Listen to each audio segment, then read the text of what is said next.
Hello and welcome to this new live stream. I'm Sebastien. I'm here today to introduce you the new PolyBrute 12. So we're going to go through what this instrument is. We're going to talk a little bit about how we ended up with this instrument, the process when we created it. And we're going to listen to some sounds. We're going to try and make some sounds from scratch. And mostly we want to focus on the things that are new in this instrument compared to the original PolyBrute, which was released 4 years ago. So welcome. I hope you'll enjoy. I'm going to try and keep an eye on the chat over here. So if you have questions, maybe I'll see them. I'll see them down there. We'll try and do that. Okay. So let's see. What is it? This is PolyBrute 12. PolyBrute 12 is a polyphonic analog synth. It comes from PolyBrute, which we announced 3 years ago now. And it builds upon this instrument, which is already amazing, and pushes it even further. To summarize this instrument, for someone who knows PolyBrute, it is a PolyBrute with 12 voices instead of 6. And a new MPE-capable keybed with a technology that we call FullTouch that we design in-house. So what does that mean? Well, basically, because it's PolyBrute, it retains what made this instrument fantastic. And I would say there are 3 things that are really important on PolyBrute. The first one is the sound. It is an instrument with a massive sound. It's got like 2 oscillators, 2 filters, a lot of character. And this sound, you would have the same on PolyBrute 12 here, because it's the same voice. Not only sound, not only analog, but it's also an instrument that is very, very capable in terms of modulations. 3 envelopes, 3 LFOs. The modulation matrix that you can see here, that was already on MatrixBrute and now on PolyBrute, something that makes it very visual to see what modulations are connected, the modulation sources, and what destination they are assigned to. And some studio-grade effects. There are like 30 different effect engines to choose from. There's 3 effect slots. Well, actually 4. EQ, modulation, delay, and reverb. And you can re-customize the kind of effect that you want with different modes. So that's the first thing. That's the sound. It's really important to keep that in mind. It's an instrument with a beautiful raw tone. Then the second thing is morphing. Morphing is at the core of the PolyBrute engine. And what that means is, I have a morph knob here. What that means is that everything I see in front of me, all the controls, everything can morph from one sound to the other. We're not talking about like volume crossfading here. We're literally talking about like moving from one patch to the other by taking all the controls, knobs, but not only, also like the filter routings, the LFO waveforms. There's some crazy stuff that actually morphs in the background so that you go from one sound to the next one. Like for instance, this patch we were listening to at the beginning.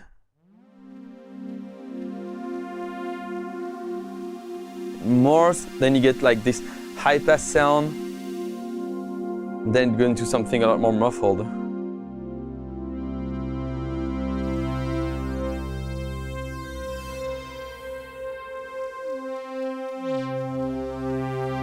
Right.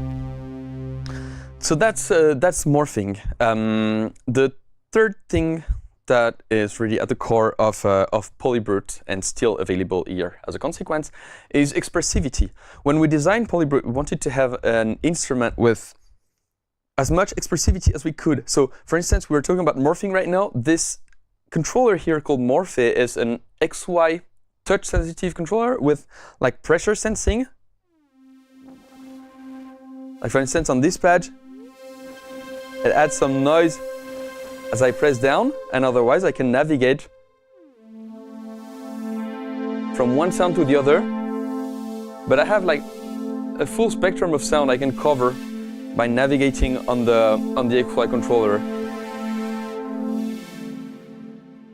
So that's Morphe. There's also a ribbon controller here.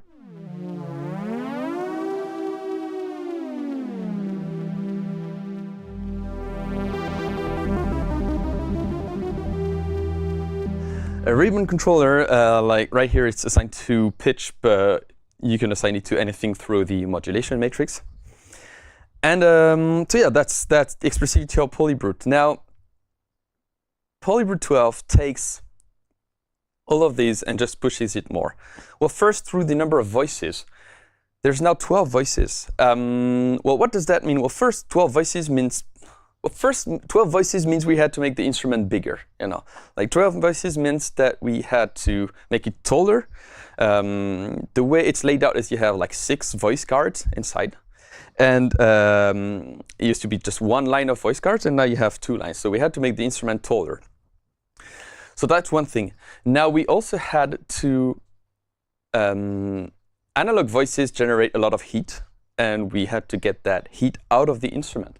And so to do that, we didn't want to add some fans inside the instruments, so we came up with this system over here where through a chimney effect, it pulls the hot air out of the instrument, just like a natural convection, and makes sure that the temperature inside the instrument is cool enough so that you can operate at like 40 degrees Celsius and be able to play it out with 40 degrees outside. Let me see, looking at the chat quickly.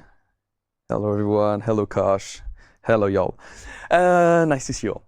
So that's the first thing, of course, like making it bigger. Now, 12 voices also means that we can make bigger sounds. It means we can, just have like more notes overlapping. So.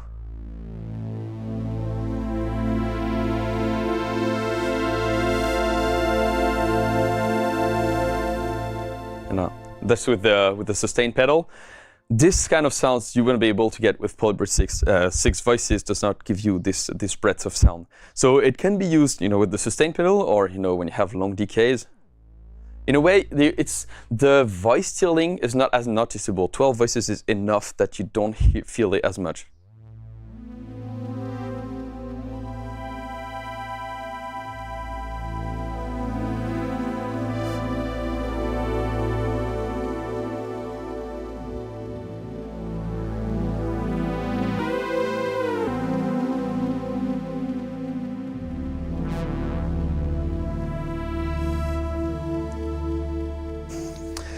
So this, making bigger sounds. Another way to use this is to create bigger layers. For instance, this patch, Fatso,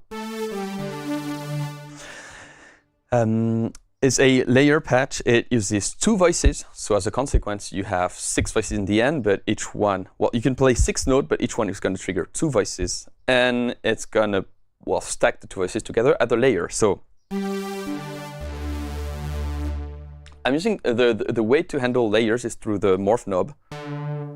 So right now I'm hearing twice the A part, the part on the left. And as I turn to the right, there's 1 voice playing the A part and 1 voice playing the B part. And I can modify one of them only, like.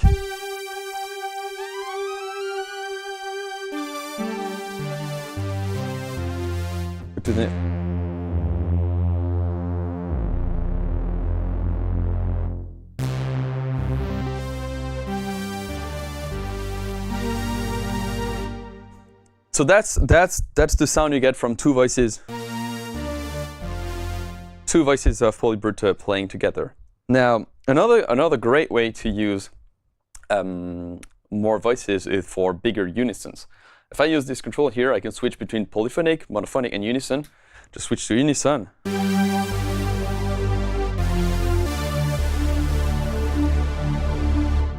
Now,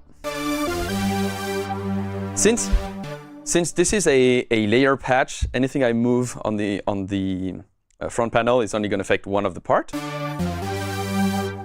So if I want to control both parts at the same time, go to Morph, edit A plus B. And now,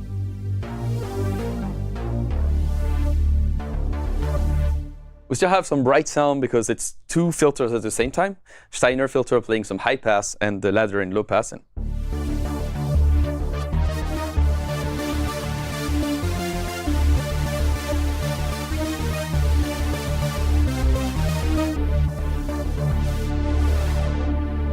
Right. So this is the kind of like massive sound that you can get with these 12 voices. What else is there? So yeah, unisons, long pads, overlapping. Another way to use it is to play with splits and have enough voices on each side. So for instance, I could do,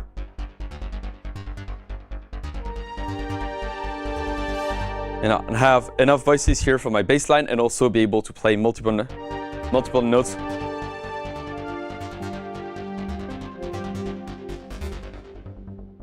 All right, so that's another way to use more voices. So that's the first novelty of PolyBrute 12 compared to PolyBrute. It's doubling the number of voices. The second thing that is new on this instrument is this keybed here. And it might not be noticeable at first sight, but there is some crazy technology under the hood that we designed internally to make PolyBrute 12 like the most expressive analog synth. I'm going to show you a bit what it's capable of doing. We're going to listen to some patches and see the different modes. So first, this keybed is capable of doing, I would say, normal synth action, which is very important. And you don't always want to play with some different play styles. So I could, hold on. All right, let's load this simple patch. This is just a way to hear the different modes of the keybed more precisely. So just a simple sound that responds to my velocity. If we look at the keybed here, so in this classic mode, the keys they trigger as you would expect on a keybed. So I have to press, and then I have the trigger, and underneath I have some aftertouch. So if I play right now, we are in monophonic aftertouch mode. That's the only difference in terms of control compared to the original PolyBrute. Is there's an extra control here for aftertouch to modify these different playing modes. So right now it's set to mono. So no matter which key I press, I'm gonna get the same aftertouch going to all three voices. Now if I switch it to poly, now I have independent control on each of the voices, and this in itself is already something very expressive. You know, the patch we were listening to earlier, like this this pad from the beginning.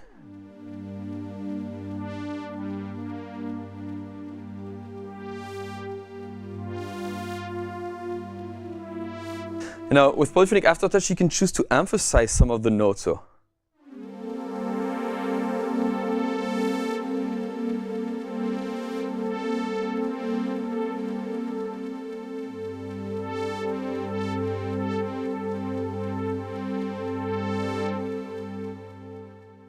Or if we listen to another patch,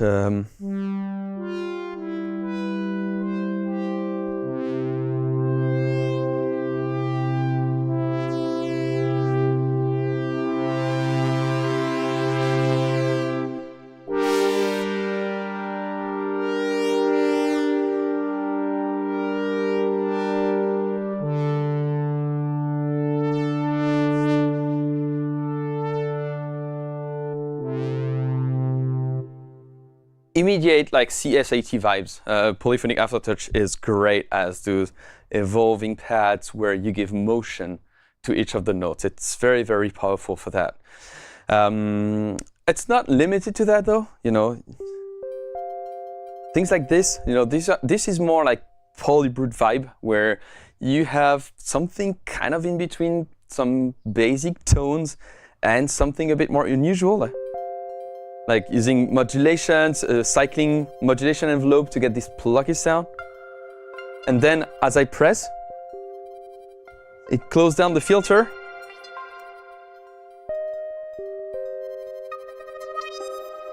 And I can choose which of the notes I want to emphasize, like the C or the E flat.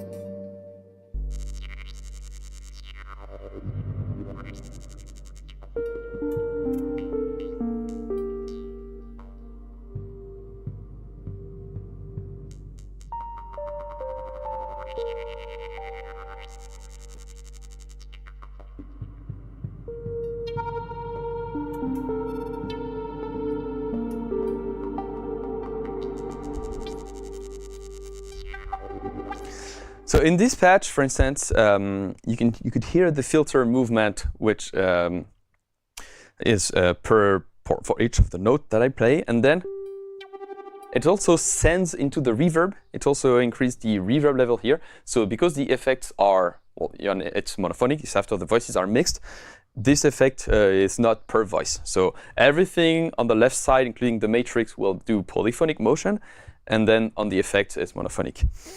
I'm seeing a question right now about, what was it, about panning through the stereo field. I have the stereo knob here.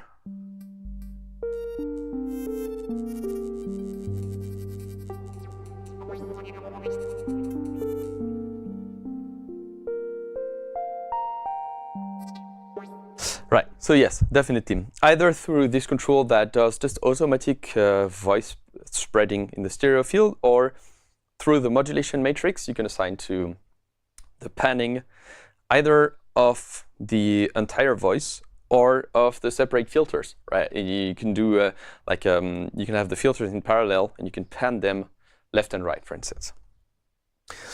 Okay, so back to, well, basically that were a few patches that illustrate polyphonic aftertouch as a one of the functionalities that this keybed can do. We gave it a name to this keybed, to the technology, to what it's capable of doing. We call it FullTouch. We call it FullTouch for a reason, is that internally in this keybed, we are capable of knowing the position of the key everywhere. Like right now, you can't hear anything, but technically we're capable of knowing what's happening inside. So what happens is that we turn that into play styles. We turn that into a different way of playing that that we call FullTouch or full REN aftertouch. So let's give it a look. There are actually 3 modes, but the important thing is to understand all of them behave the same way. As I slightly plug the key, I get a trigger signal. I don't need to press down. As I slightly touch the key, I'm getting a signal, and then the entire key position is used to do some modulation. So let's give it a look. Now you can see I slightly touch the key, I'm getting a note.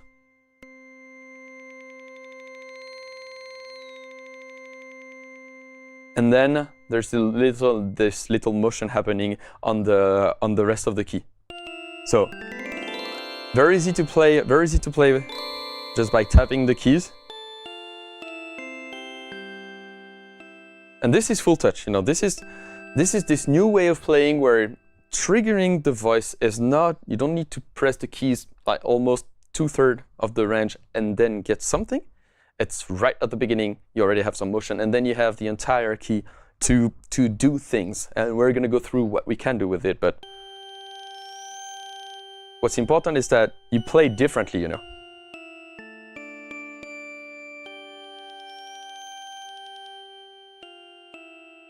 right. I love this patch, Drip Harmony.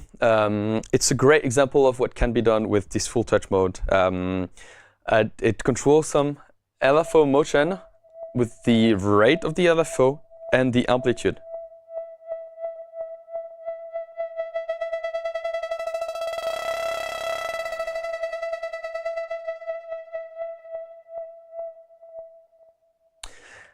And it's a good way to explain the difference with polyphonic aftertouch. With this mode, I'm able to be very precise on each of the notes. I can really keep the note in one position and have one LFO rate, then another one, then a little bit more, then a little bit more.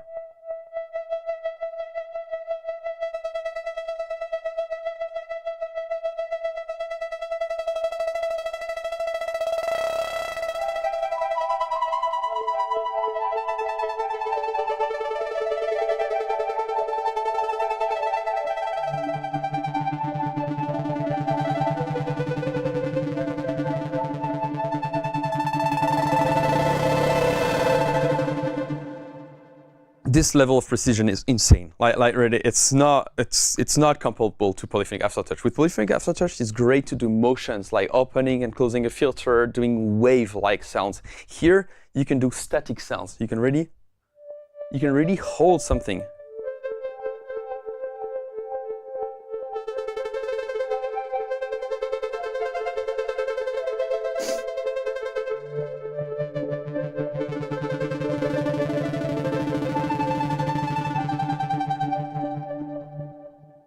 Right. You know, this patch, same principle. This time it uses the Arpeggiator. It uses the Arpeggiator, but same principle. The key gives me the intensity of the arp.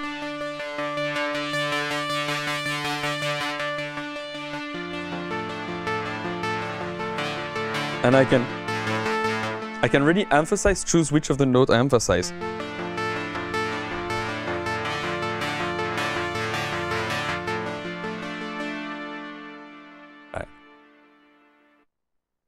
Continuing, another patch that I really like to show the FullTouch is Annihilation, where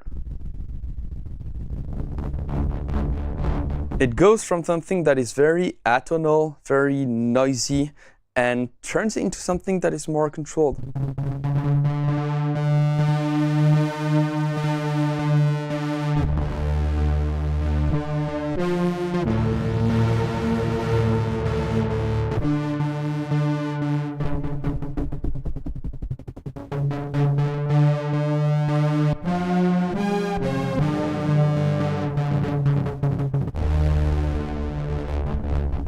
So great for this kind of like cinematic sound effect. This is something where it really shines.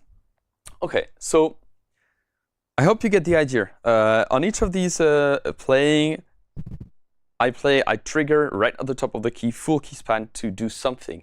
In this case, the first mode is it simply does aftertouch on the entire range. So what that means is I have my modulation matrix here, I have aftertouch here, and I can assign it to, well, pretty much anything I want on the machine.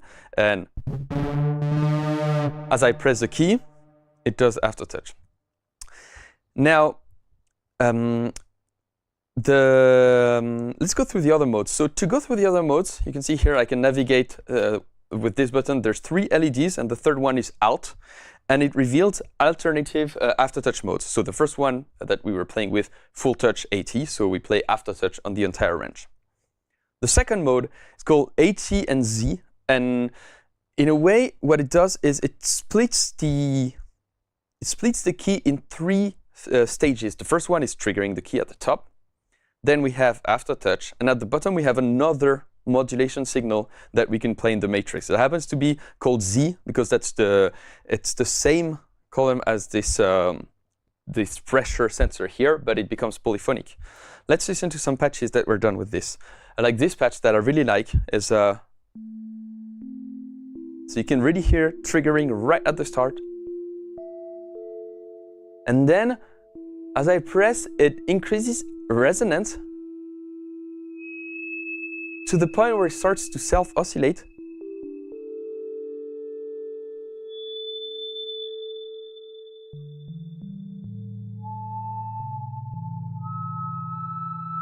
So that's the first half of the key, adding some resonance. And as I press harder,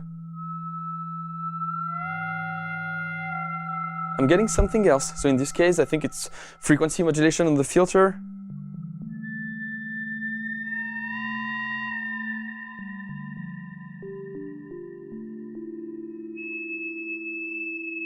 And I can control the amount of resonance that I want. Like if I want a tiny bit of whistling,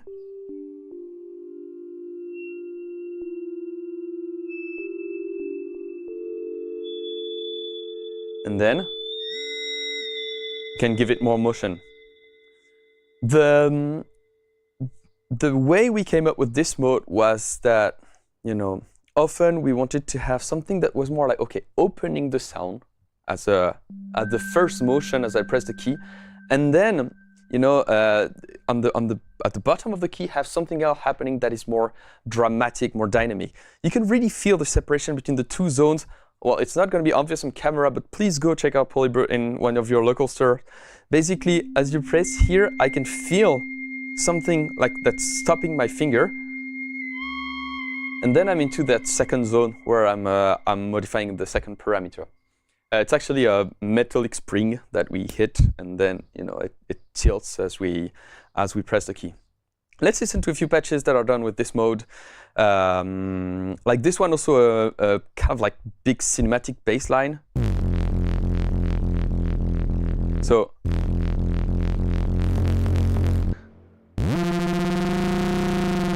the first half of the key kind of tunes two oscillators and does some frequency modulation between them.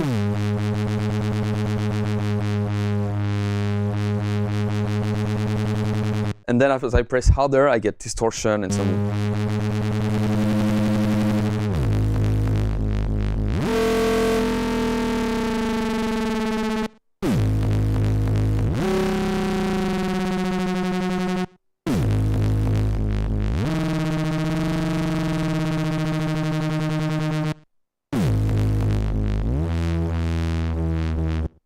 Well, you get the idea. Let's see. Yeah, let me just go a little bit through the chat. Oh, you guys have been speaking a lot.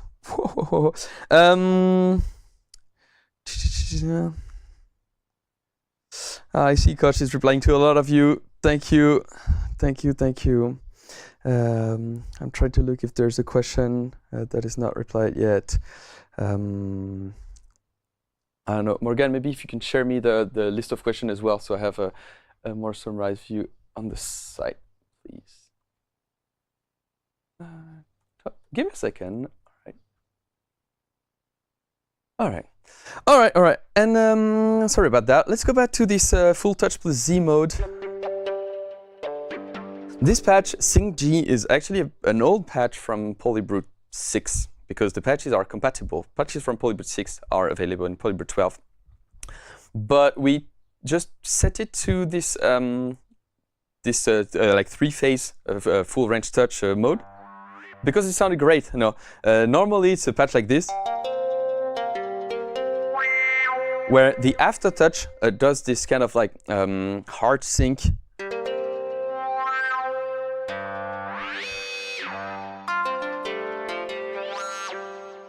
And now I'm in a full touch with the two modes. So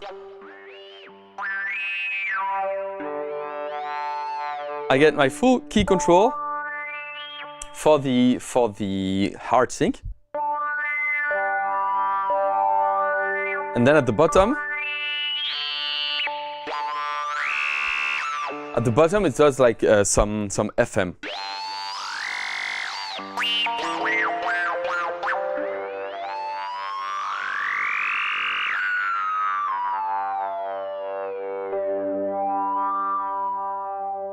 And again, same thing. I can really be precise with how I modulate. All right. Now, so these are the two first mode, and in a way, I would say they are quite classic. The difference with the regular synth action is that instead of triggering at the bottom, we trigger at the top to get more range for modulation. Now we're gonna explore the last mode, which is the full touch envelope or dynamic touch. This mode is quite unique. And I'm going to quickly explain to you how we ended up with that mode. Basically, while we were designing PolyBrute, we had these two modes that we tried. We had these modes. And many times we were designing patches where on the first part of the key, we used it to open the sound, like basically to open the amplifier and the filters. We were doing that because it feels really natural to press the key and have something opening and release and have something close. And when we were doing that, we were not using the AGSR envelopes at all because, well, basically I was using the matrix, I was assigning the amplifier, I was assigning the filter, but the envelopes, I just wanted the sound to be static. I wanted the motion to come from my finger only. And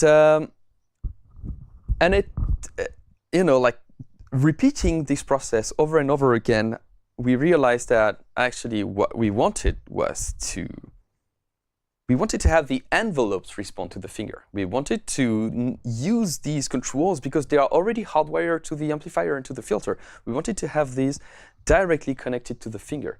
So we started designing a new touch sensitive mode called, like I say, dynamic touch, that takes, it uses these controls. What I suggest to discover this mode is that we start from a init patch. Right. And because we want to listen to filter movement, I'm going to reduce the filter and add a little bit of envelope. So basically, let's say that would be kind of a default PolyBrute patch, something with a little bit of motion, like.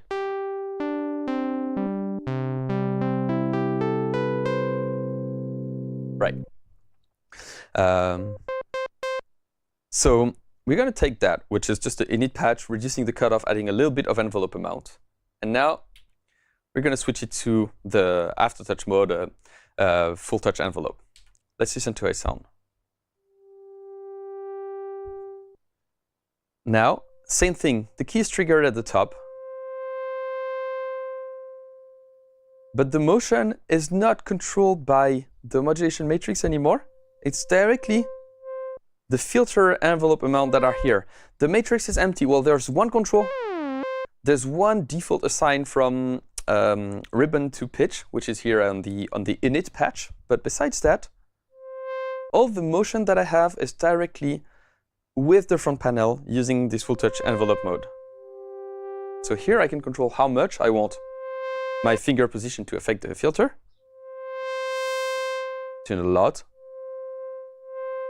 or a little bit. All right. So again, same principle, triggering at the top, and I have some movement here. Here's where it changes. The envelopes, the controls of the envelope become like a way to adjust the response to my finger. So what it means is, instead of having an ADSR where when I press a note, it rises and then it does decay and holds as long as I press, and when I release, it decays, what happens now is that it follows the position of my finger in real time, and it slows down the finger movement. For instance, the attack is when I press the key. Is it going to be an immediate effect? The filter opens immediately. Or if I have a long attack, hold on, like this. I press, but it takes a lot of time for the sound to converge. Decay is the same thing when I release the note. So low attack, low decay is it follows my finger, and high decay, it takes a lot more time for the sound to decay, which is basically what you would expect from an envelope, but it doesn't respond to a gate signal, it responds to my finger now. Sustain, same principle. We try to fit with what you would expect from a sustain. So when it's up, we force the sound to stay up. There's still a little bit of motion that is allowed. You can hear the subtle movement, but basically I can almost release my finger and still have the sound almost fully open. No sustain. Right. So basically, yeah, the same logic as you would expect on a regular ADSR sustain. It just holds the sound up once you reach a level. One way to use it, for instance, is if I want to have some filter motion but not amplifier motion, I can have the amplifier sustain high so that the sound is going to open and then it's going to stay up in terms of volume, and then I can do movement on the filter. And still keep the volume up. And this is with low sustain, where the sound decays. So based on what you're trying to achieve, you can use that. Release it's literally an envelope release, which means that as the key goes back to the resting position, whatever the value of that new envelope is, it's going to decay with the release time. So for instance, no release, medium release. Right. And simply with these controls, I can already have patches that are extremely expressive. Like having high attack and decay means that everything will be slowed down, and it's great for long evolving texture.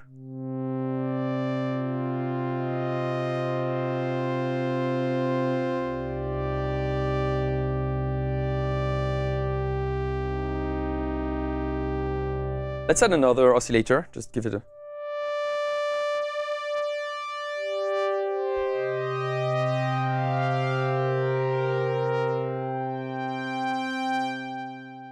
And I insist, I'm not using the matrix at all. Everything is just like the basic operation of the synth, just moving the filter envelope amount, the attack and decay to have something more more dynamic, or the opposite, something that is longer. And just with this control, I can already get some patches so expressive, like.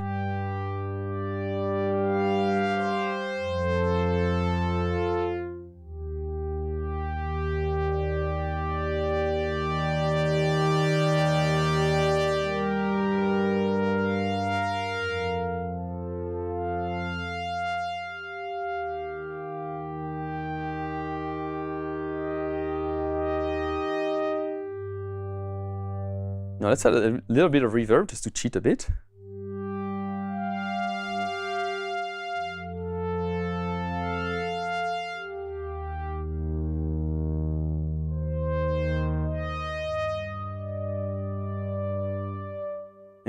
What I realized, like, all the motion comes from my finger. If I keep my finger static, the sound is pretty much static. It's just like two oscillators playing together. And what's interesting with this mode is that it works better when the patch is designed with almost no motion, like limited LFO movement, but that the movement actually comes from the playing. This is where this mode really shines. Like what I like is to add just a little bit of motion, like using an LFO, and I'm using like 1% amount, like just to have this tiny wobbly feel. Anything above that it kind of interferes with my playing, but like tiny 1% movement combined with the fact that with your finger you control how the sound plays.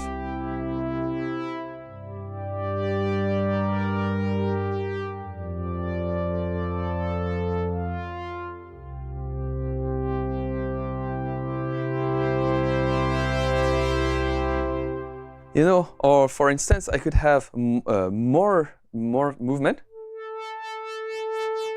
like this, but then I can modulate the amplitude of the LFO with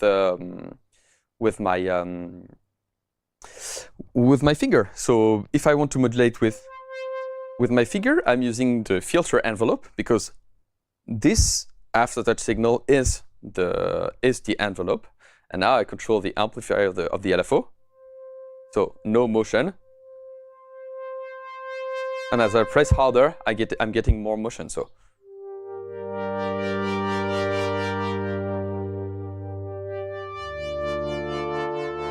No, it's already too much. Like it's already like, I don't want, like 10% is already too much.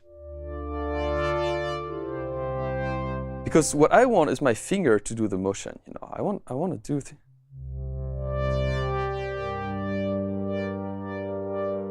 If I want to give motion to a key, I just do it.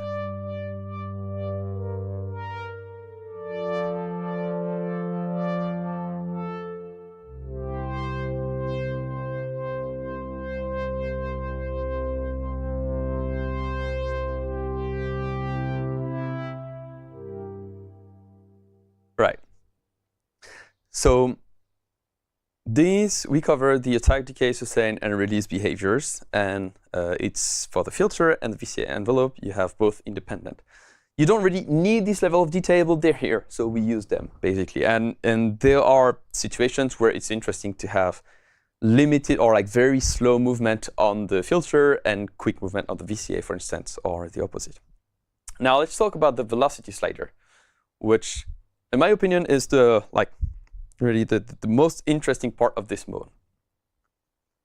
When the velocity is down, and basically, no matter how hard I strike, we're still getting a sound that goes like, whoop.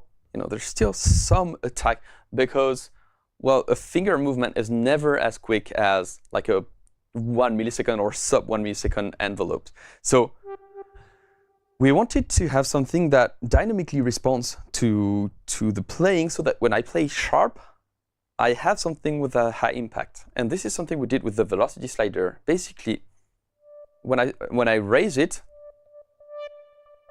as I start to play with a little bit more speed, like the velocity, add a bit more velocity, we plug the envelope and we go from something, we still have this legato playing,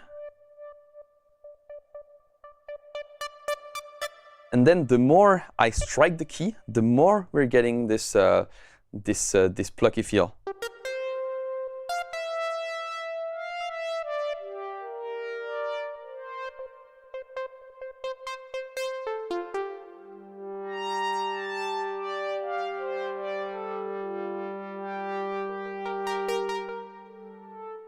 And what's fantastic is how you move between long textures and like pizzicato, stabby sounds, almost within the same patch, not by modulating some attack rate with velocity or whatever, but just with how you play. Like increase the slider.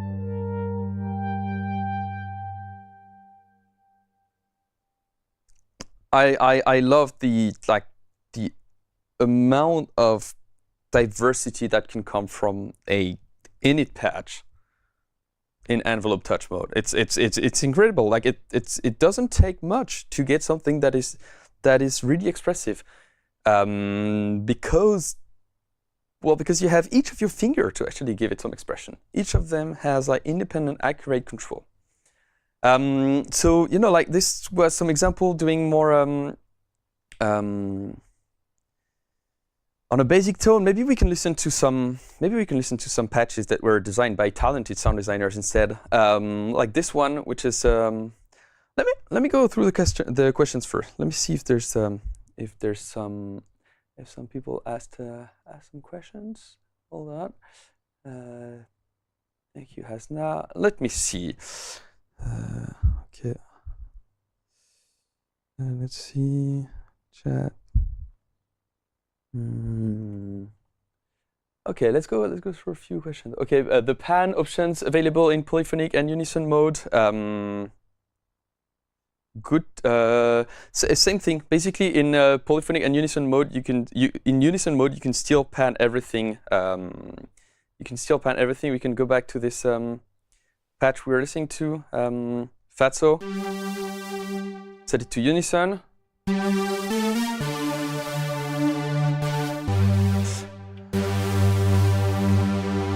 You know what? Let's do it with an init patch because I don't know what was designed. So init patch, unison. This, I think by default it plays with 6 voices of unison. We can move that to 12 voices.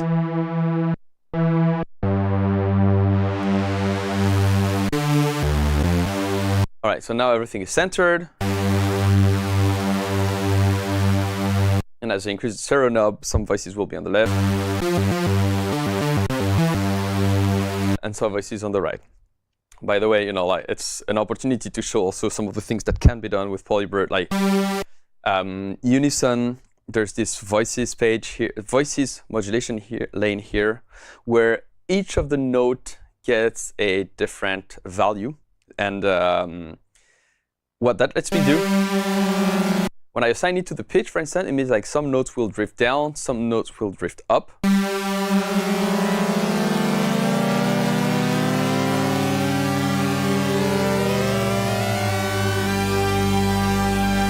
the way to 24 semitones where it's like 1 octave, fifth, octave, fifth.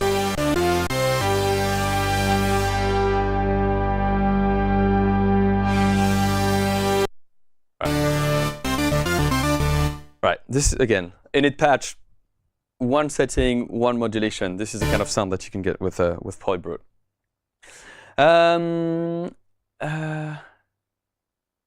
All right, I see a lot of questions that are more specific. We'll respond to them afterward. How many mod sources can be used how many mod sources can be used at the same time? There's 12 different mod sources you can use, all of them at the same time, but you can have up to 64 routings at the same time. In like connections. All right, let's go back to. Sorry, that was a quick change, but I realized there's a lot of questions, so maybe we'll start with a bit of presentation and go through the questions afterwards, if that's okay. So let's listen to a few patches that were designed with FullTouch envelope. Like the opening is the first patch of PolyBrute. It's the preset number 1 on PolyBrute 12.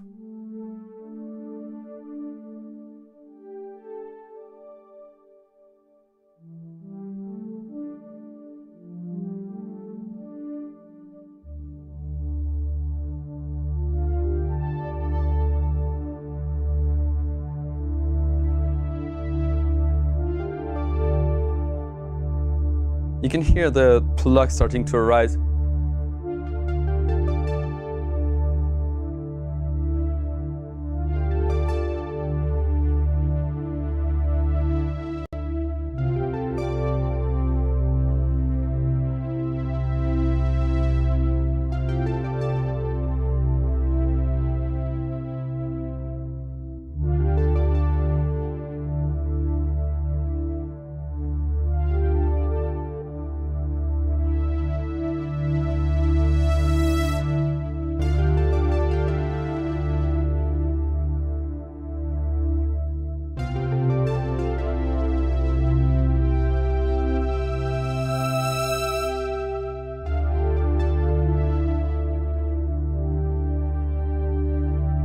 I love how you can naturally morph from one note to the other, like have this note playing and then becomes 2 different notes, back to this one.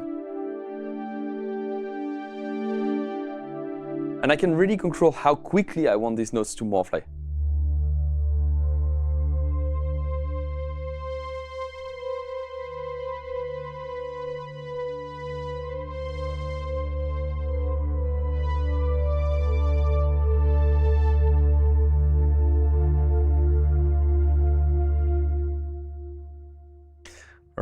So that's the opening. Let's listen to Lava Lamp. Another patch, a little bit more PolyBrute vibe with a little bit more glitchiness in it. You know, like some FM noise on the filter. One thing I forgot to mention, so touch envelope, dynamic touch, this motion on the envelope is all the way to, on the first half of the key, on the first part of the key, so all the way to where I'm feeling the spring. And then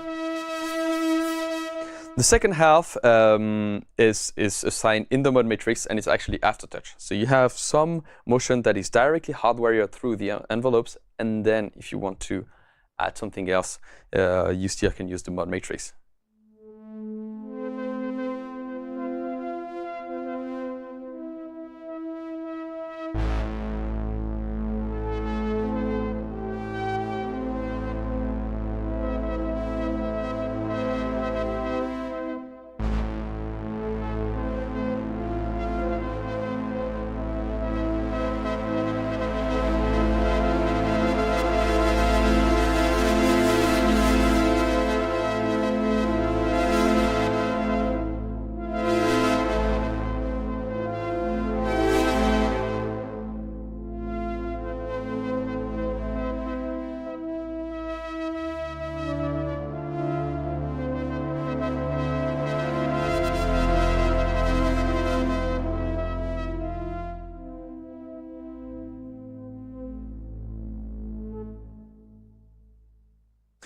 Obviously, this is great for like cinematic music, film scoring.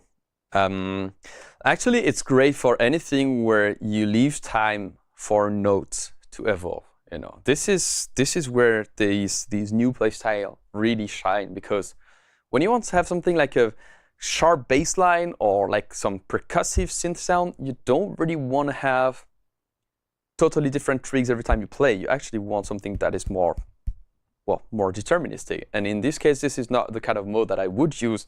But as I said at the beginning, PolyBrute is still very capable of just playing normal synth sounds, and we need to keep that in mind. But now, when you do these patches and when you give it more motion, when the notes have time to express, you get this like crazy dynamic movement that would take ages to program with like per note automations in the DAW, and now it's just under the finger. Now it's not limited to that, you know, like this patch, Future Shamisen, I really like it because it shows more like how you use the envelope touch to do these plucky sounds. And again, plucky, and I'm triggering at the top of the key. But I can still do I can still give that note some motion afterwards.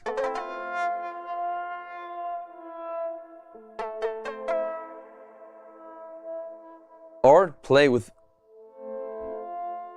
no attack.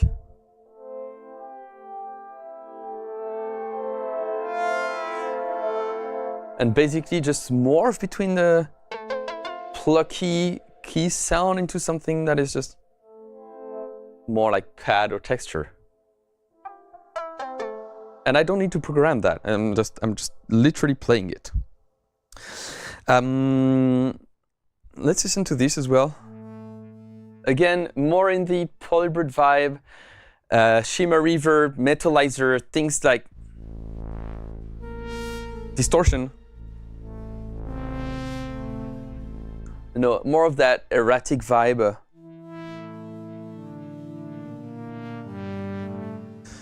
Let's play another key. Let's play Mi.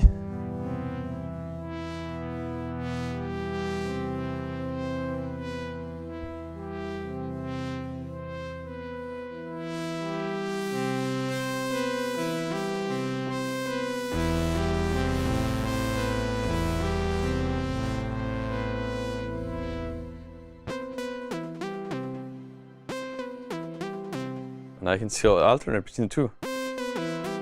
No velocity.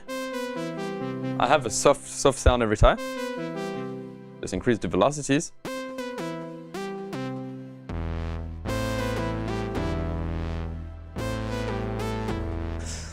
Right. Oh yeah. Let's try that. Let's work with this patch, and I'm going to show you something I really like doing as well, which is creating drones and working with the distortion to have like sounds that intermodulate into the distortion. Let me show you. Let's use something more triangles like this.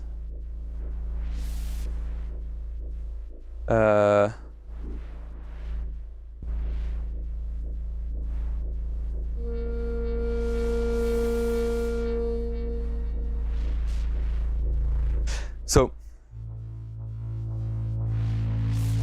I have this voice. I have this tone, and as I play another note,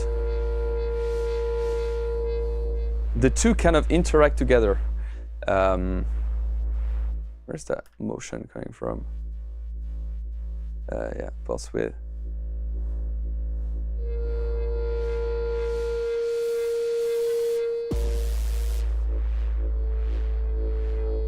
Let's choose now distortion like this one.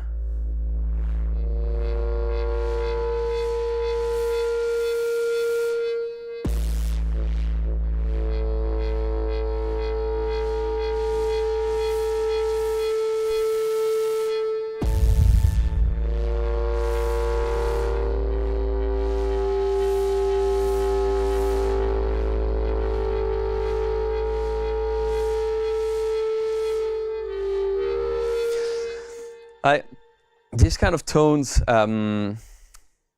if you want to recreate this kind of sound effect and play with like amplitudes of multiple waveforms, it takes a lot of time to design these sounds. Like you need to give each one like accurate movement, whereas here you just play and you feel the moment where you get the sound that you want.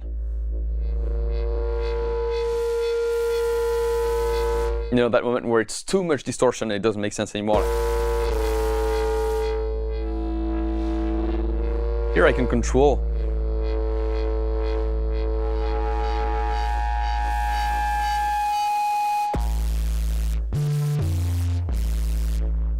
Oh, it's worth showing. I like that there's some glide. So when I alternate between a high and low note, we get this boom, like pitch envelope sound.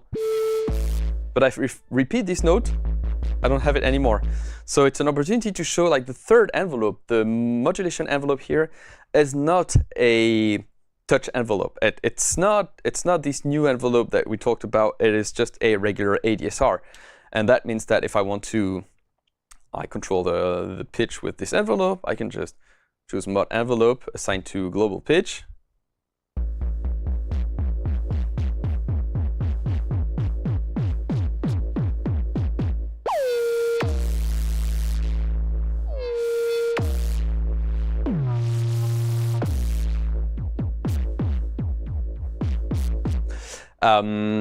For instance, if I just another trick, another thing that's very easy to do with PolyBrute.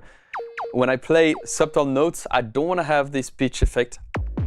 I only want to have it when I bash the key. So what I do, I can either assign this modulation amount directly, or if I like the modulation amount that I have, I can also assign to the amplitude of the modulation envelope. There are a few, not many, but a few modulation routings that are not accessible with the knob, and that you browse with by holding a destination and then browsing with this encoder, like the amplitude of the LFOs, the amplitude of the mode envelope that we mentioned, the global pitch, the panning of the filters, the global panning, and the vibrato depth and speed. All right, without going too much into detail, and VCA. Mod envelope amplitude, so right now it's full scale every time, and I connect velocity to that, and now if I play with a low velocity, I don't get any pitch envelope, or very little. And as I press,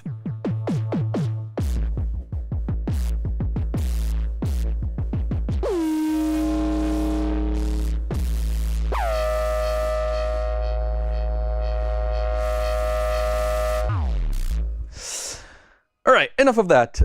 So yeah, that was something that I found really, really nice. You know, it works great also with just a very simple sound. You don't need to start with an advanced patch, you know, like just a init patch with a triangle, or just a sub-osc will do, like just this with the distortion.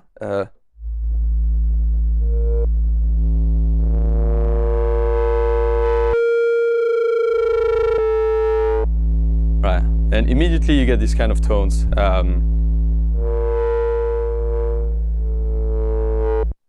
Oh, it's worth showing another feature that is new on PolyBrute 3, the firmware that we released for PolyBrute 6, which is also in this one, where now we can have the delay and reverb before the distortion. So in this kind of patch, what that means is it will also distort my reverb.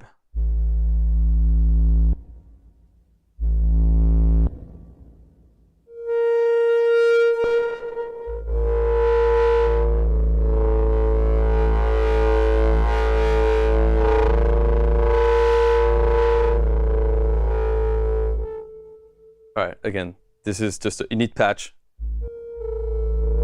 Init patch with absolutely zero modulation in the matrix, just basically just using a triangle and playing on the volume and things like that. All right, now let's talk about another way to use this, this touch envelope mode. It's with the Arpeggiator. And we're going to play this patch instead. So with the Arpeggiator, what happens is you don't want to have these weird new envelopes because you don't want to have that motion on each of the key. So in FullTouch envelope mode, with the Arpeggiator, it's just regular envelopes. But there's a trick. What we do is that the finger position becomes the velocity.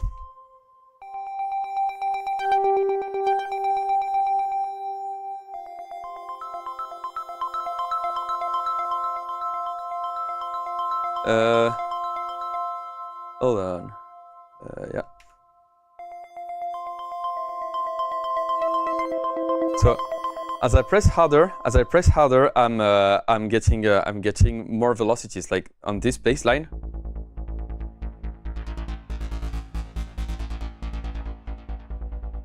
It's basically the velocity. The key position becomes the velocity on each of the presses, on each of the repetition of the arp.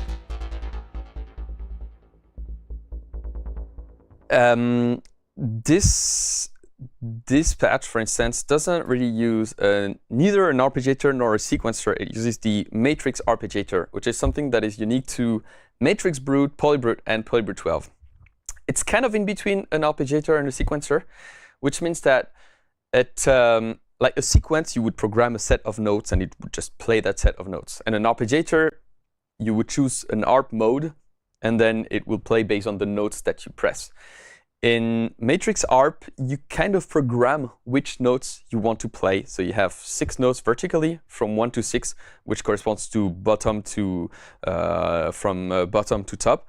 And then it chooses, does it play some notes? Does it play a silence? And you can have up to 64 steps. So like note 3, 1, 1, 1, 1, and then on the second page 2, 1, 1, 1, 4, 1. So if I play, I don't know, 4 notes.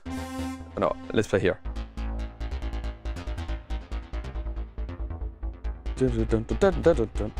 It just follows the pattern that I write. If I change the first note,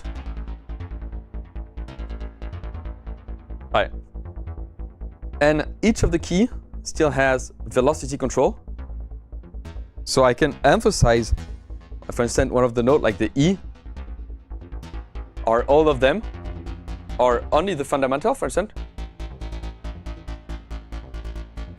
or the opposite. And then this patch is also a split, and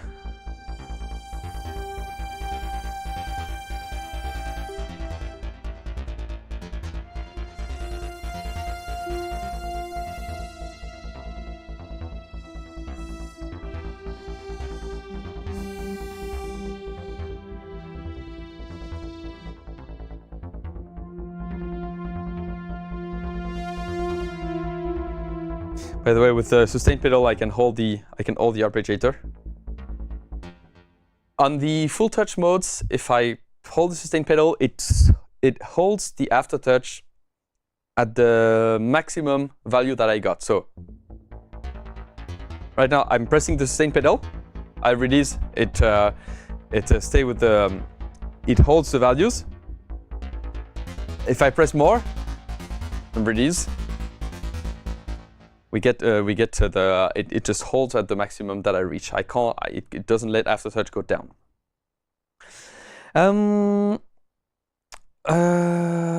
What else? Okay.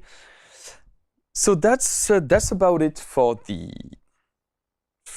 the aftertouch modes. I would say there are 3 important different modes. One is just like classic synth action, where it's triggering the key at a regular synth action, and then having aftertouch at the bottom, which can be mono or polyphonic aftertouch. That's like classic synth, great CEST vibes, just, I don't know, playing leads, playing bass line, playing whatever, just more regular synth. The second mode is these 2 FullTouch modes, where basically I trigger at the top of the key, and then it does modulation that I program in the matrix. So either aftertouch on the whole range or aftertouch and Z split in 2. And the third mode is, again, triggering at the top of the key, but using the envelopes, and relying on the envelopes, transforming what the envelopes are for the VCA and VCF, to make them respond to my finger position. So that's I was going to say a brief overview, but that's a 1 hour and 6 minute overview of these novelties of PolyBrute 12. I will conclude with one last thing, which is talk about integration with other devices. PolyBrute 12 sends and receives MPE MIDI, which we use so that you can record a full expressive performance and have it played back. So if you have a DAW that is capable of handling MPE, you can just use PolyBrute, and either just with a regular MIDI track, but honestly the best is to use PolyBrute Connect. And maybe Morgan, if we can have a look at PolyBrute Connect and just give it a look. Let's use a simple patch. Let's do this one. All right, so I selected the patch, the opening. It just browsed through the patches in the view. We're gonna go through MPE handling, and then I'll talk about there's some new things in the PolyBrute Connect as well on the browser. So first, recording and playing back. What I did, for those who use Ableton Live, I just set PolyBrute 12 to track remote and MPE as input and track and remote as the output, so that it can play notes and note movement as well. And then what I do is I set the monitor to off so that there's no MIDI echo or whatever. This is the setting that I prefer. I just set it to off. On recording,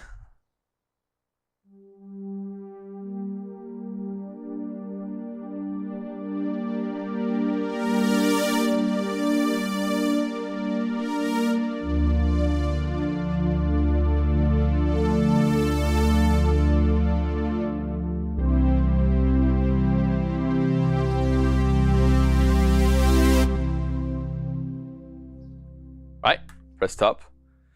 So it's recorded. You can see I have each of the note with some motion that corresponds to my playstyle. So these two, I was talking about these two key position, like the beginning of the key that does like envelopes, and then the bottom that does aftertouch. Basically, with MPE, we use two continuous signals to transmit these two sections of the key.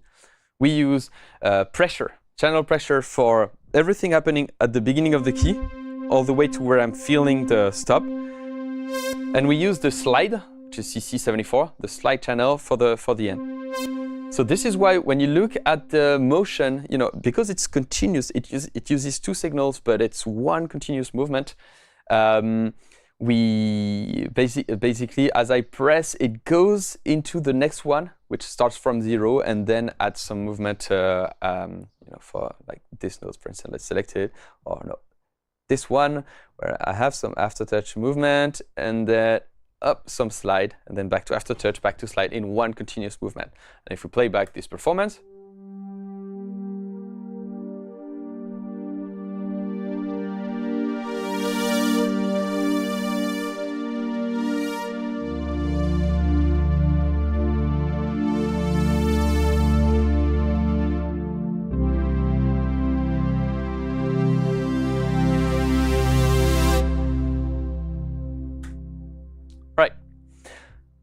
for those who don't know, we're not listening to this. This is a VST, but it doesn't produce sound. It's purely to control PolyBrute. We're still listening to PolyBrute. Let me just, just because it's quite interesting, let's just show what happens when we record a performance with the Arpeggiator. So.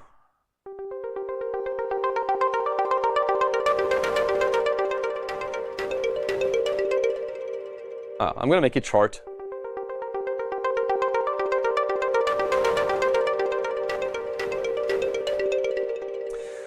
But basically, it's the same thing. It records the raw notes, like the long notes that I play with some motion, and then it plays back as with using the internal arpeggiator. That's PolyBrute Connect using PolyBrute, but because it's MPE, any soft synth or any hardware device that responds to MPE can be used with PolyBrute 12.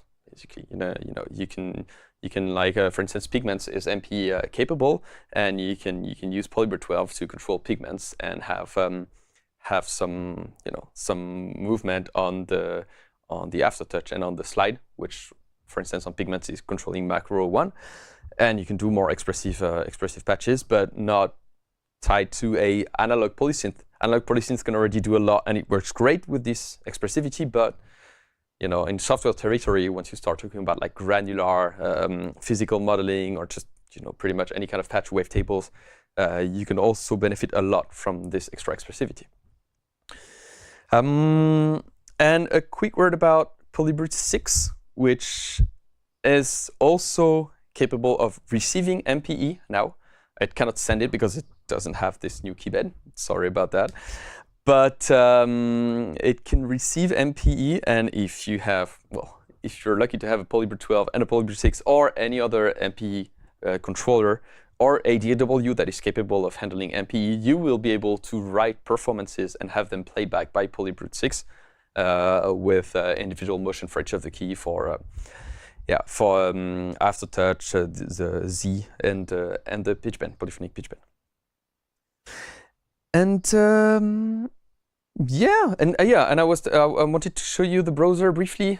There's, for those who are quite familiar with PolyBrute, the browser has changed. It is still capable of handling patches, creating backups. You have access to the sound store with some expansion banks that are available here. Some are free. All of them are free. It's amazing. So lots of free content to download. But more importantly, now you can navigate here. You have two sections, this section here and this section here, and you can choose what you want to edit in both of them. Like, let's say I have this like super booth, my preset bank that I did for super booth. I can have it on the left here, and I can also send it to the right section so that if I want to do patch movement in between one bank, I can do it. Or if I want to see my PolyBrute, I can see my PolyBrute here and see where I have empty slots and then navigate my presets and drop them here. Or I can do the opposite, have yellow is things on the computer and red is the PolyBrute. And you can choose what you visualize. You can explore all the presets that you have in your result list. So anything you downloaded or just the factory presets, and you can drag and drop them onto PolyBrute or onto a computer project. It's quite similar in terms of capabilities to what we could do before in PolyBrute Connect, but it's so much better. It's just the workflow is a lot better. Everything is just more natural to navigate and do preset management. Okay, that's a lot of things. I can remove my headphone and stop yelling for a bit. Let's look at the questions. So we don't need to see my computer anymore, and I'm just gonna go through the list of questions. Okay, so there are some that I skipped. So is FullTouch exclusive to PolyBrute 12 for some time?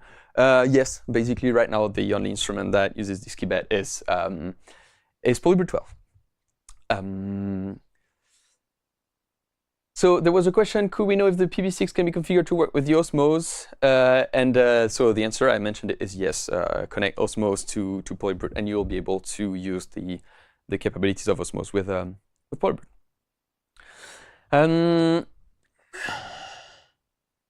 There's a question like when the LFO is synced and using FullTouch to make the LFO quicker. The question is, will every FullTouch increment keep it in sync, or is there a risk to get in between synced values? When you modulate a synced LFO, what happens is that it only sticks to sync values, and we can try that because it's fun and quick to do. And let's go. So we're going back to this this patch which has like continuous LFO movement. So it uses LFO3. So we're gonna sync LFO3. And now it only goes through like divisions of the tempo. I can modify the rates. Let's see, LFO3 rate is line 4 after touch. I can make it go faster.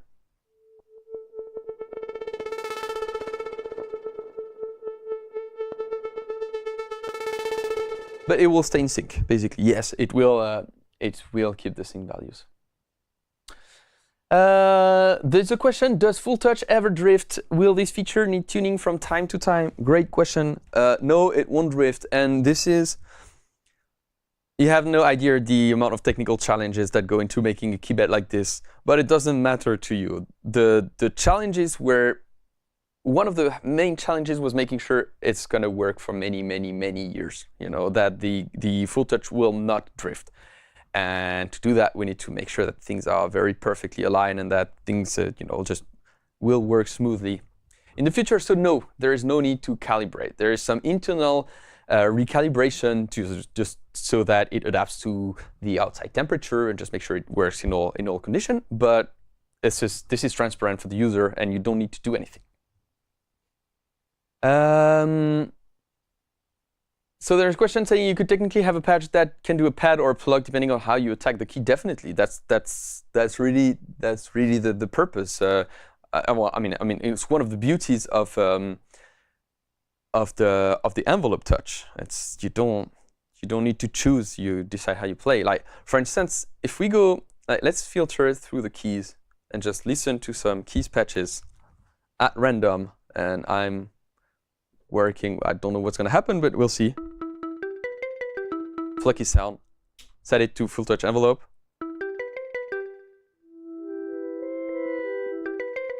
That's on plucky sound. It works great. It really retains the essence of the patch. If I play plucky, and then I can play differently. Let's stay on keys and listen to a few more.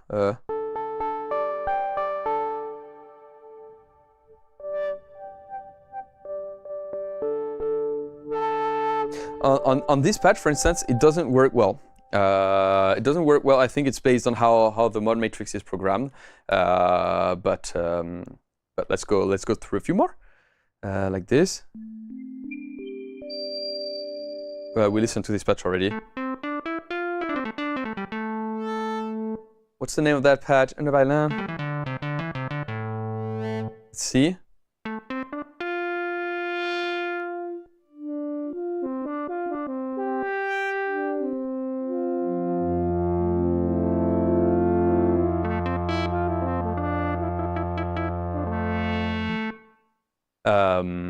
Let's do a few more. Let's do this one. This will work, I think, with no problem. Like.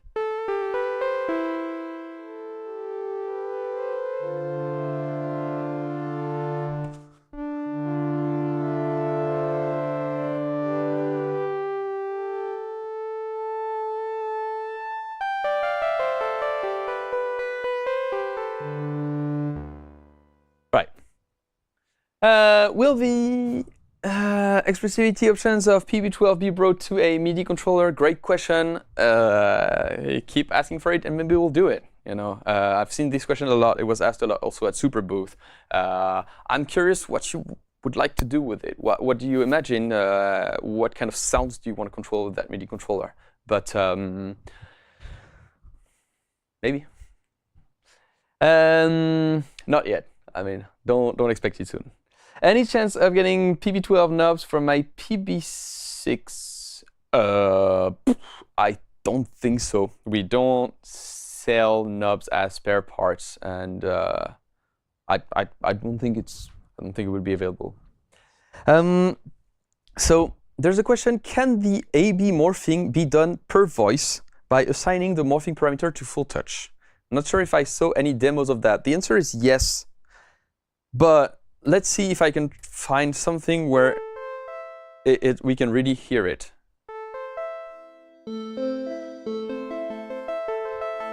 let's stick with this patch, for instance. So right now we're in FullTouch envelope mode. And what we're going to do is we're going to assign the envelope, so that touch envelope, to morph. So we're going to find an empty column here, hold the third button, turn the morph knob. So now nothing is assigned. I need to connect one of the modulation. I'm going to select the envelope, the touch envelope, and set some amount. I'm going to set it to 100%. So now, as I press, I go from the first sound to the second one. If I remove the connection, okay, and because it's a dynamic envelope, if I strike the key, it's going to start from, the envelope will be high, so it's going to start from the B part and go back to A.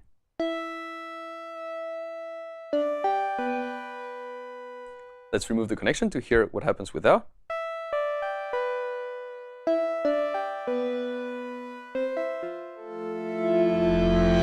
So yeah, the answer is yes. It's interesting. I don't know. I want to try with different patches. Maybe not an ARP.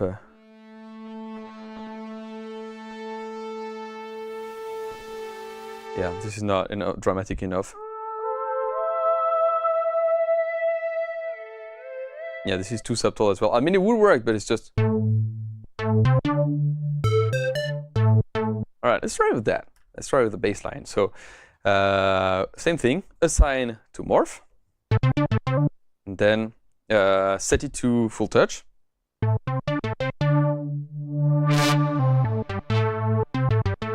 And now, control morph with the envelope.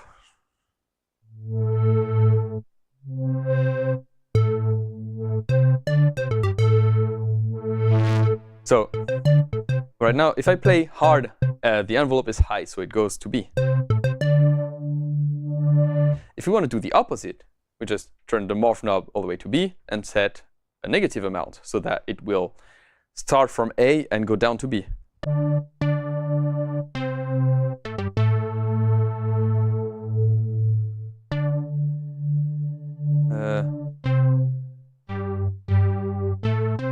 Right. Yeah, this question we answered already. There's a question, can you turn the morphe, the ribbon, the mod wheel, and the pitch bend expression setting modifiable as global settings instead of per patch? No, all of these are per patch controls. You have direct access so that you can choose where the wheel, the morphe is connected. The ribbon is pre-patched to the pitch, but you can choose how to assign it. The aftertouch, we have a button, so it's quick to change it, but it's not global controls. It's not global controls. Let me see. I'm trying to think if there are some. No, all of these controls that are a bit specific, that do something to the sound, are per sound. And that's it. Nice. Nice. I'm trying to see. Okay. I think that's it for the questions. I hope you enjoyed this live stream. I want to say it. PolyBrute 12 is something incredible. I hope you can feel it through YouTube, and through someone that is not a. I'm not a keyboardist. I'm not a trained piano player. The great thing with this keybed is I don't really need to know how to play keys to have expressivity. It's almost more like playing, I don't know, Xbox joysticks than playing keys in a way, in the kind of accuracy that you need. But it feels good to play this instrument. It really feels good. You feel in contact with the sound. The fact that you decide the motion with your finger is so different from just like triggering a note with a velocity. I can't really go back to a regular keybed anymore. I would urge you to try one out and see for yourself. Yeah, extremely proud of the team. It was a long effort, lots of people working on that, everyone really dedicated to making it, you know, a beautiful instrument overall. So I thank you for watching, and until next time, goodbye.